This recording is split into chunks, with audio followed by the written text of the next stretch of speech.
promise. All right. And if you notice, it comes with a nice little gift wrapping. Looks like a good Christmas present you put right under the tree, doesn't it? Ready to go. Make sure that you're going in the back and looking at those. Over here, we have the try it and buy it.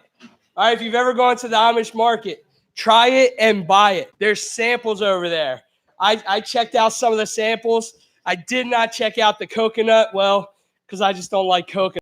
But the other stuff was really good. So go ahead and get over there, check that stuff out. Feel free, if you know the music as we're going, feel free to sing along. Feel free to stand up and mingle, even during the music.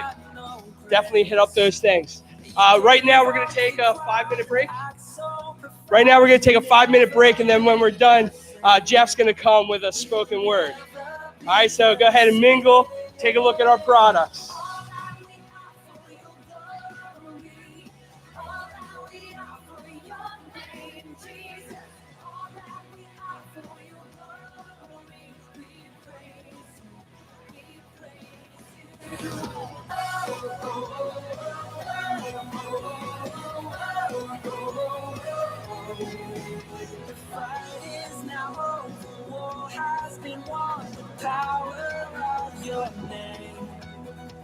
Jesus the Christ has made us alive. We'll never be the same. We'll never be the same.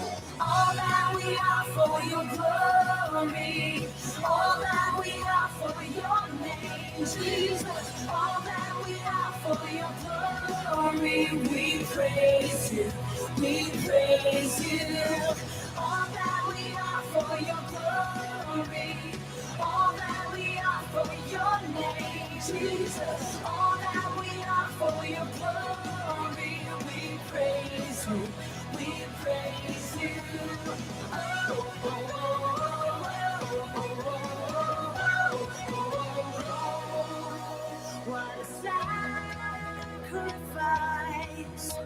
You laid down your life to save a sinner's heart like mine. I surrender all to you, my God.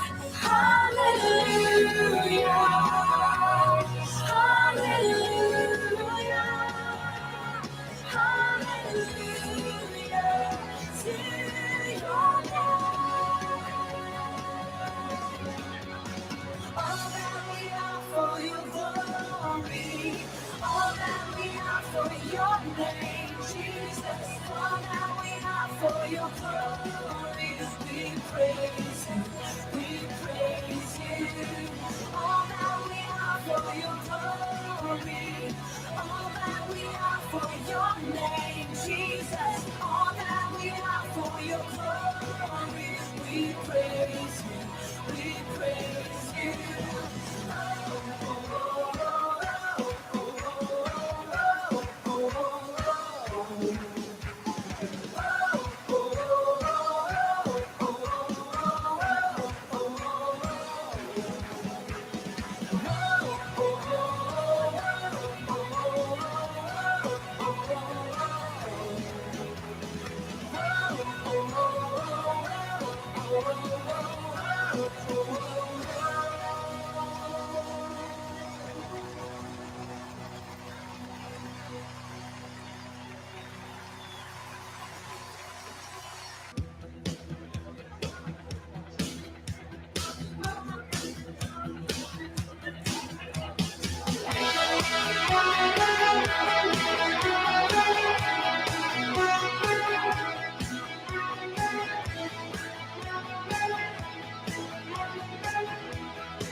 Marching in perfect time into the night. You spoke and the light appeared, marking the days and years of our lives. You hold it all together. You hold it all forever. You hold it all. You started it all. You are my all in all.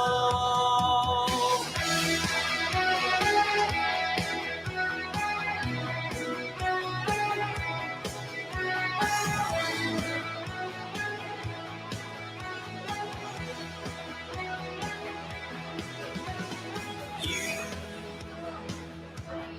loved in the greatest way, giving your life away for all that was lost.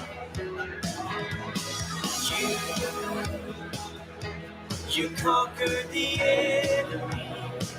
Oh, darkness is trembling.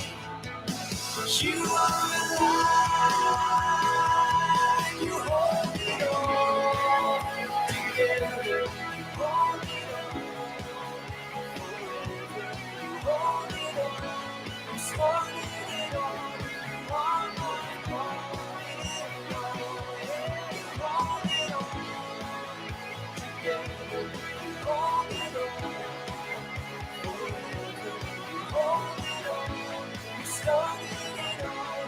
You are my all in all.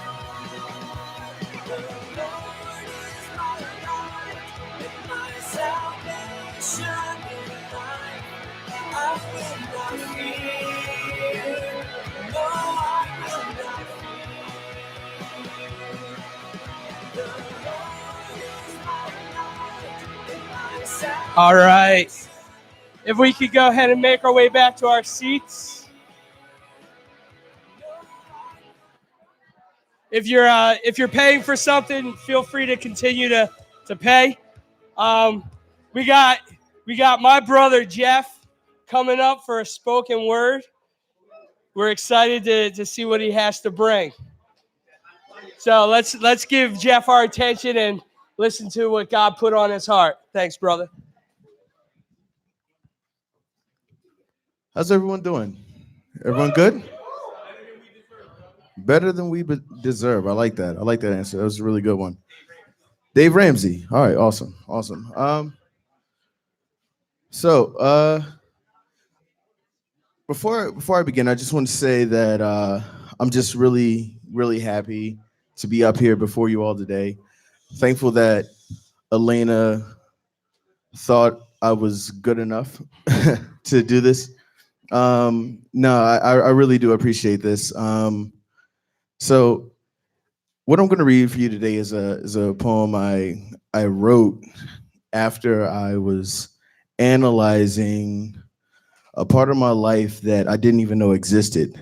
And I'm not going to go into too much detail, but you'll see what I'm talking about as I go into it. But to start out, I just want to let you know that it feels good to be in a room full of believers. I feel empowered right now because I'm standing in front of a bunch of overachievers. They criticize you because they don't understand why you have chosen to praise the man who had nails in his hands. They get confused when you sing, "He's got the whole world in his hands." Some people even ask you, "How didn't you fall through?" And to those people, I have a few words for you. I feel you. If you will allow me to be transparent, my faith in God isn't that confident. See, I pray hesitantly, I look cautiously, and I step gingerly.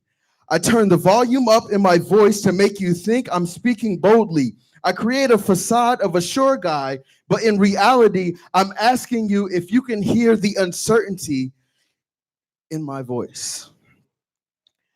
I know this question is running through everyone's mind. What's keeping this man from seeing the ultimate prize? To clarify, I have a time and a half trusting the things that can't feed my eyes. You can't blame me for wanting to look in the face of the man who blesses me without explanation. You can't blame me for wanting to view the man whose protection prevented me from falling into condemnation. You can't blame me for wanting to see the man whose detour feels like a revolving door only because what he has in store isn't on the road I wanted more. You can't blame me for wanting to see the man who called me to lead and not be led. You can't blame me for wanting to see the man who said, now is not the time to feed, it's time to be fed. I didn't know I was hungry. He said, I am the living water, and I didn't know I was thirsty. Before I go any further, I just want to say I'm sorry if my honesty has changed your view of me. Honestly, there are thousands of souls as lost as me. They know the way, but are afraid to open their eyes and see. But you've chosen to not live with skepticism. You decided to take the risk of criticism. You decided to fight facts with faith. You decided to face the fact that fighting the Father out of fear causes friction. Fighting his love causes palpitations. See, those spiritual irregularities have been my downfall. Spiritual palpitations leave room for accidentals and unwanted accents. When you try to swallow hollow teachings, you regurgitate false meanings. I used to vomit false prophecies like televangelists in the nighttime. I know that was a big one. I'm sorry if any of you People Pop Off fans out there, sorry. That was a big one for me. Oh gosh. Imagine having to eat those words, imagine, words manufactured, words cologned in God is goods, and won't he do it? They say a cliche is a gateway drug to a life as a follower. Maybe I'm spiritually impatient. I try to answer my own prayers before I pray them. I try to save my demons before I damn them. Spirits that are not your own can't be tamed by your own hand. Those of you who understand this without the harsh lessons, I commend you. I ask that you'll pray for me as I'm working on getting to the same place as you. My problem is that I'm so thankful, I can't stand it. I have an attitude because I can't show my gratitude in the way I envision it. I'm upset because I can't hug him back. The hem of his garment will never graze my hand. I'll never know how the oils from the alabaster box mixed with his texture. I'll never have the pleasure of seeing his scars. I'm left with the end result, which is cool, but I'm striving for more. And I hope I don't sound like a fool. When I sing, oh, I want to see him look upon his face, I want my eyes to validate his existence in the physical. I want to read his body language to tell if he is pleased with me instead of the constant guessing game of can he see me. When it comes to God, I get greedy, not for material things, but I'm so into my growth that with him, I may come off as needy. You can't have your cake and eat it too. While I am here, I have an assignment to do. Till it's my time to clock out, I have to scout new players for his team. Give them his report so they have a chance to join his team. See, we are here to create the dream team. And on this team, catch this, we don't have to cross the Jordan, use magic, or wait for a bird.